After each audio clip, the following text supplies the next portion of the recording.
As-tu déjà remarqué que même les connexions les plus intenses de ta vie se sont effondrées sans cause apparente? Qu'est-ce donc, sinon un théâtre d'ombre que nous confondons avec la permanence? Le Tao disait déjà « Tout ce qui s'attache au temps est condamné à se dissoudre ». La question n'est pas de savoir si cela va finir, mais pourquoi croyons-nous que cela ne devrait pas? Et si la fin n'était pas une tragédie, mais le véritable point de lucidité? Pourquoi cherchons-nous l'éternité dans ce qui n'a de sens qu'en tant que flux? Tu appelles relation profonde ce qui n'a peut-être été qu'une rencontre entre deux insécurités. Cela paraît brutal, mais c'est ce qui reste quand les histoires se défont. Le moine taoïste observe le même lien avec des yeux débarrassés de romantisme. Les rencontres ont lieu, les complicités naissent, mais les essences ne se mélangent pas.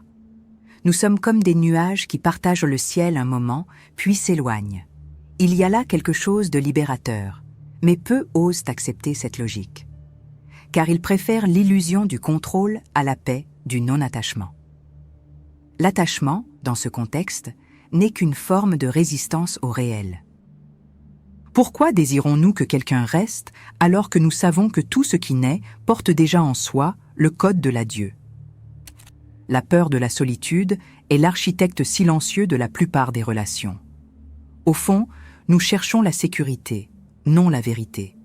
Et la sécurité n'est pas une valeur taoïste, c'est une construction de l'ego contre le chaos de l'impermanence. Zhuangzi se moquerait de notre obsession de la continuité. Pour lui, ce serait comme tenter de saisir le vent. Mais l'être humain insiste pour exiger de la constance à ce dont la nature est de flotter.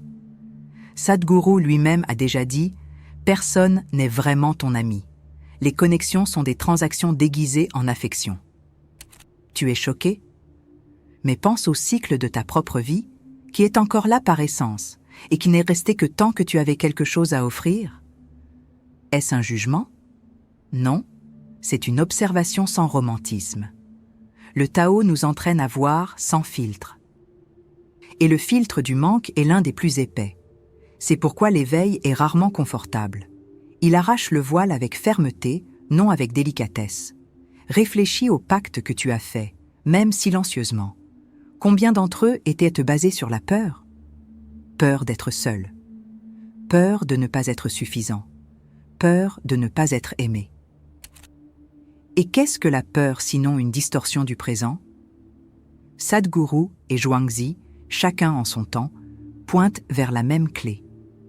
La liberté. Mais pas la liberté de mouvement. Celle-là, nous l'avons déjà. La liberté intérieure, celle qui permet à l'autre de partir et à toi de rester entier. Son contraire, c'est la dépendance émotionnelle déguisée en amour. Tu veux un vrai choc de conscience? Regarde comment les gens disparaissent dès que tu cesses d'offrir ce qui les nourrissait, que ce soit l'attention, l'écoute, le statut ou l'utilité. Regarde comment l'amitié éternelle se dessèche lorsque ton effondrement ne sert plus de miroir au drame de l'autre. Le moine taoïste ne pleure pas les liens qui se brisent. Il honore ce qui a été, remercie et poursuit sa route. Car il sait, chaque relation est un rêve à l'intérieur d'un autre rêve. Essayer de se réveiller est le seul geste honnête. Les vérités inconfortables sont comme des clés rugueuses. Elles tournent avec friction, mais ouvrent des portes. Continue de questionner. Observe sans juger. Et commence à identifier ce qui est construit sur le manque. Suis ce chemin si tu veux élargir ta conscience avec lucidité et sans ornement. Tout ce qui ressemble à de l'amour n'est pas de l'amour. Et toute perte n'est pas une tragédie. Parfois, c'est juste le Tao qui montre qu'il est temps de lâcher. En 1991, dans l'intérieur de la Chine, une jeune disciple d'un temple taoïste perdit ses 2 parents dans un accident soudain. Elle avait 17 ans et ne resta qu'avec un livre de Zhuangzi, un bol en bois et un nouveau nom, Lin Tao. À son arrivée au temple, le maître ne lui offrit aucun réconfort. Il se contenta de désigner le vent. « Observe », dit-il. Lin passa des jours en silence, tentant de comprendre. Le 6e jour, en lavant son bol, elle remarqua que l'eau s'écoulait différemment à chaque fois. À partir de là, quelque chose changea. La douleur ne disparut pas, mais perdit sa forme fixe. Elle comprit que tenter de comprendre la souffrance est différent de l'habiter. Lin Tao allait devenir l'une des instructrices les plus respectées du temple, connue pour ne jamais retenir ses disciples. « Si tu veux partir, pars », disait-elle avec sérénité. Certains la considéraient froide, mais c'était tout le contraire. Elle avait transcendé l'attachement au rôle de protectrice. Sa douleur initiale n'avait pas été annulée, mais transmutée en compréhension. La tension entre perte et acceptation ne disparut jamais. Elle fut simplement déplacée ailleurs, en elle. C'est ainsi avec tout ce qui compte vraiment. Cela ne se résout pas, cela se transforme. Et dans cet espace de transformation naît l'ambiguïté sacrée. L'un ne prêchait pas une doctrine. Elle vivait dans la présence, enseignant par des gestes infimes. L'exposition à une perte profonde et à l'absence de consolation immédiate engendra en elle une forme de force silencieuse. Ce n'était pas de la rigidité, mais de la lucidité. Un détachement qui ne nie pas l'amour, mais refuse de le conditionner à la permanence. C'est rare. La plupart d'entre nous avons appris à associer amour à possession et lien à continuité. Mais le Tao n'obéit pas à cette logique linéaire. Il se déplace en cycle, en spirale et en paradoxe. Ce qui se brise n'est pas défectueux, parfois c'est simplement complet. La psychologie occidentale appelle cela acceptation radicale. Dans le Tao, c'est simplement couler. Dans le langage jungien, Lin Tao incarnait l'archétype de la vieille sage avant l'âge. Elle devint le symbole de ce que l'inconscient collectif rechigne à accepter. La présence qui ne retient pas, l'amour qui n'exige rien, la sagesse qui n'interfère pas. Cet archétype n'est pas populaire, car il confronte directement la blessure d'abandon. Mais il est essentiel, car il mène à ce que Jung appelait l'individuation, le chemin de retour vers l'intégrité, sans dépendre d'un autre pour se sentir réel. En l'un, on ne voyait pas une absence de lien, mais la maturité de celle qui avait compris le temps comme un visiteur. Le maître taoïste, qui accompagna sa croissance, ne lui donna jamais de réponse, seulement des questions. Et c'est peut-être pour cela qu'elle apprit elle aussi à enseigner par les questions. Lorsqu'un disciple lui demanda comment surmonter la perte d'un ami, elle répondit « As-tu perdu quelqu'un ou as-tu perdu une partie de toi qui dépendait de lui pour exister ?» La réponse, comme toujours, ne venait pas de l'extérieur.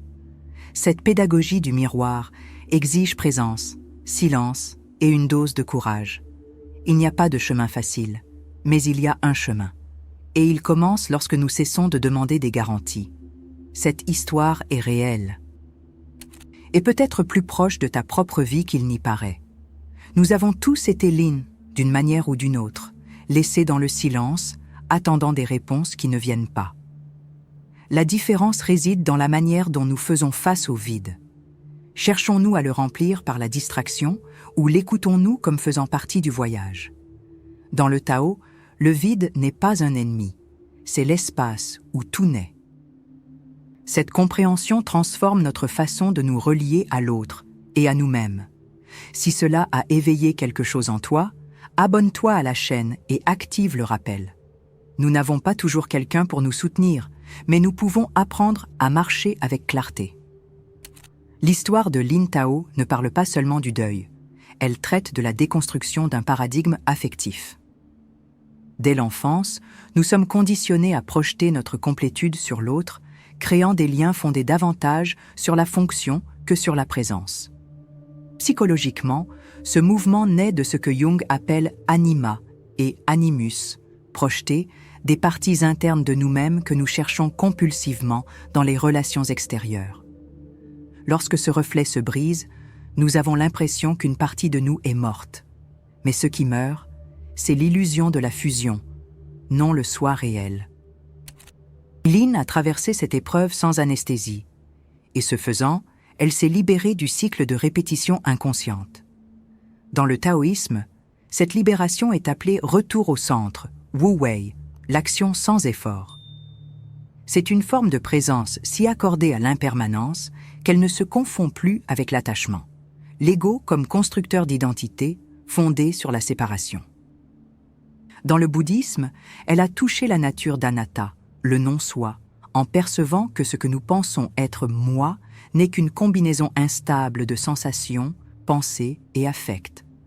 Toutes ces traditions pointent vers le même angle mort, l'illusion de solidité dans les relations humaines. Sur le plan émotionnel, cette perception déstabilise, car elle met en crise la principale stratégie de l'ego pour éviter le vide, le lien comme identité.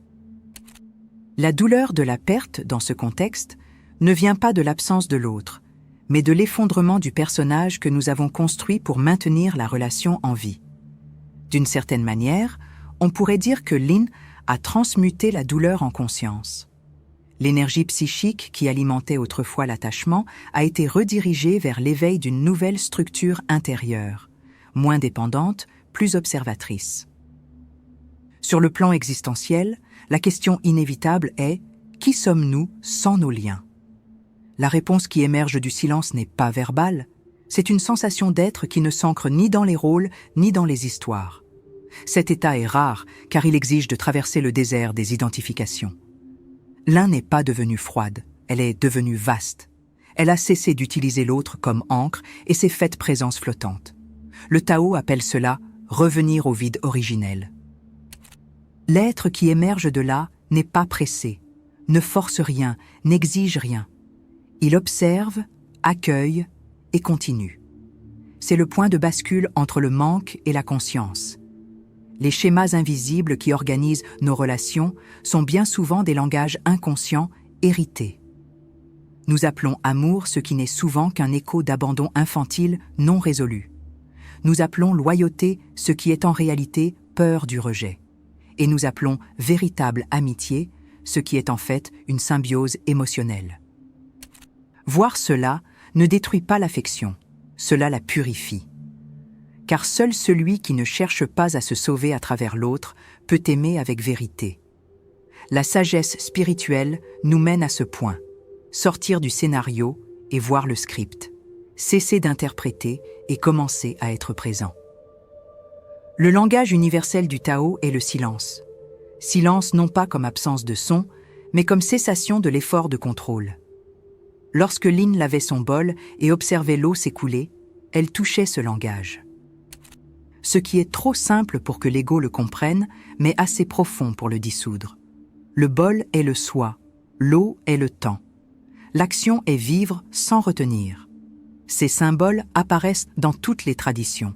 Le calice vide, la rivière qui ne s'arrête pas, l'impermanence comme loi. Nous y résistons uniquement parce que nous confondons stabilité avec sécurité. Mais ce sont deux choses différentes, et l'âme le sait. Ainsi, l'histoire de Lin Tao est aussi notre histoire, racontée à une autre époque, avec d'autres noms.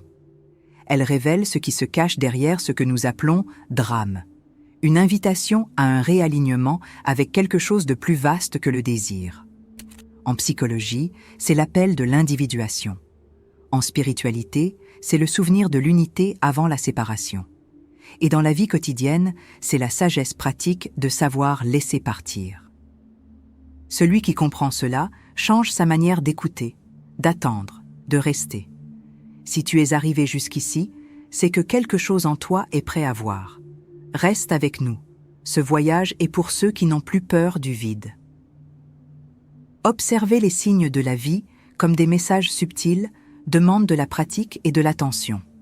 Bien souvent, la synchronicité se manifeste à travers des événements qui semblent anodins. Un mot répété, une rencontre inattendue, un silence chargé de sens.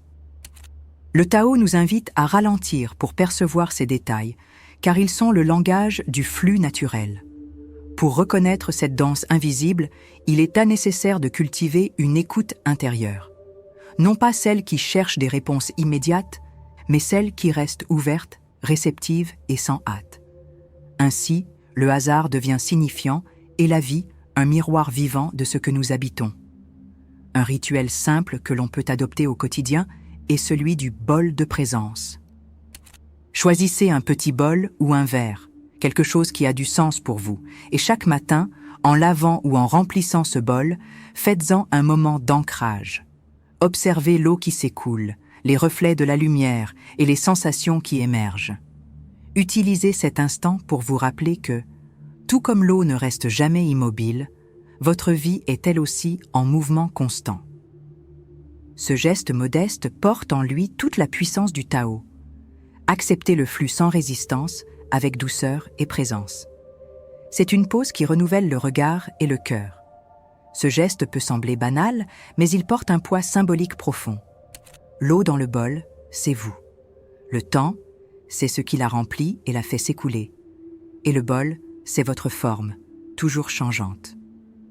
Chaque fois que vous répétez ce rituel, vous réaffirmez que vous ne pouvez pas contrôler l'ensemble de l'expérience, seulement votre rapport à celle-ci. En prenant conscience de cette dynamique, un espace naît entre le stimulus et la réaction, une ouverture pour agir avec plus de sagesse. La pleine conscience, ici, n'est pas un concept abstrait, mais une pratique vivante, capable de transformer la perception du quotidien. Au fil de la journée, exercez-vous à reconnaître les moments où votre esprit tente de s'accrocher à des personnes, des instants ou des émotions. Demandez-vous, suis-je en train d'essayer de retenir quelque chose qui, par nature, est transitoire ? Reconnaître cette tendance est déjà un pas important, car la conscience de sa propre résistance est le début de la libération. Il ne s'agit pas d'éviter l'affection ou la connexion, mais de ne pas attendre d'eux la stabilité que vous seul pouvez cultiver en vous.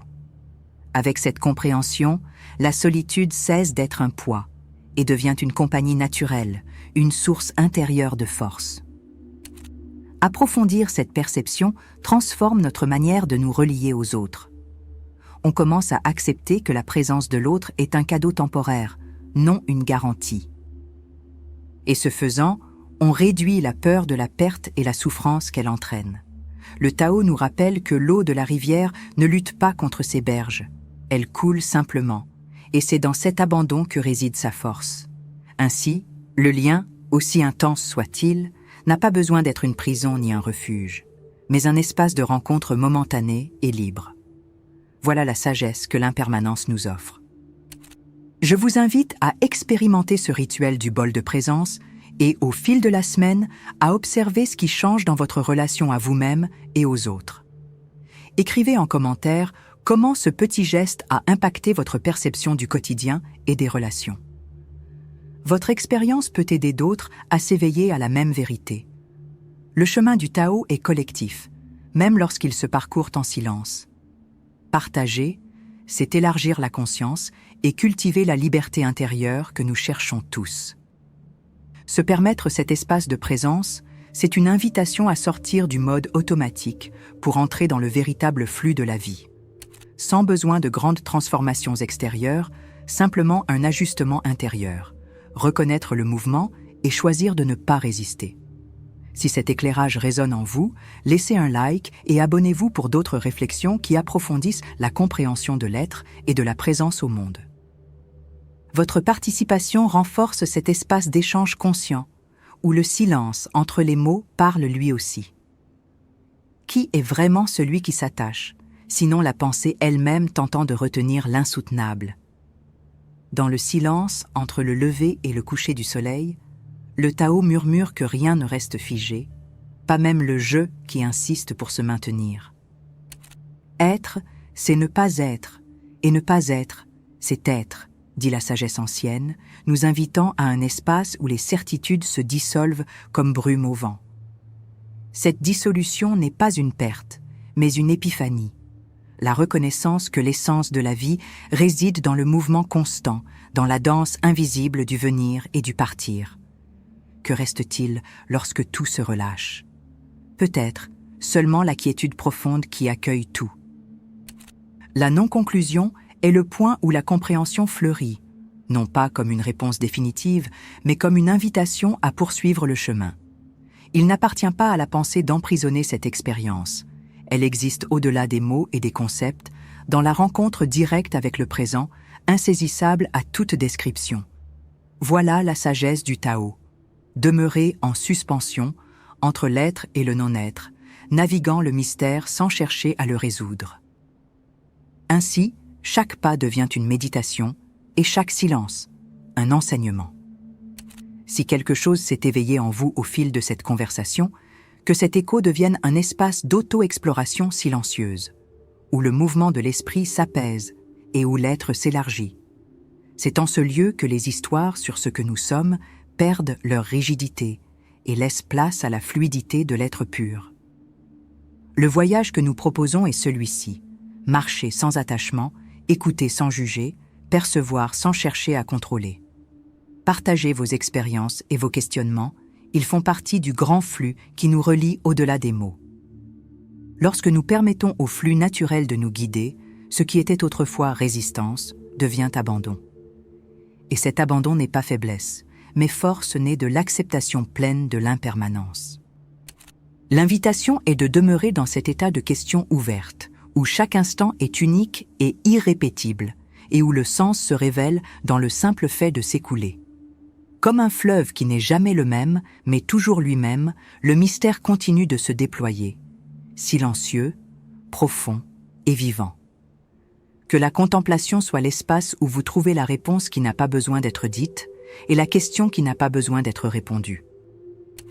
Que cet équilibre entre présence et absence illumine vos journées et que votre marche douce à travers l'invisible vous inspire à vivre avec moins d'attachement et plus de liberté. Ainsi, nous avançons ensemble, même dans le silence, reliés par la quête de ce qui est au-delà du nom et de la forme. La vie se joue à ce seuil, et c'est là que réside la véritable sagesse. En clôturant ce cycle de réflexion, nous vous invitons à vous offrir cet espace de pause intérieure, où le bruit des certitudes se dissout et où le simple fait d'être se révèle plein. Les expériences que vous apportez et partagez enrichissent ce dialogue invisible entre des âmes en quête. Continuez à observer, ressentir et questionner, car c'est dans ce mouvement continu que l'essence du Tao se manifeste. Le chemin est ouvert, et chaque pas mérite d'être accompli. Que ce moment soit un rappel. Il n'y a pas de chemin à suivre, car le chemin est dans la marche elle-même. Restez attentif à ce qui surgit et à ce qui s'en va, sans attachement, sans précipitation. Partagez vos réflexions, écoutez celles des autres, et laissez cet échange silencieux renforcer le lien invisible qui nous unit. L'invitation demeure, pour cheminer ensemble, en présence et en liberté, dans la compagnie du mystère qui ne cesse jamais.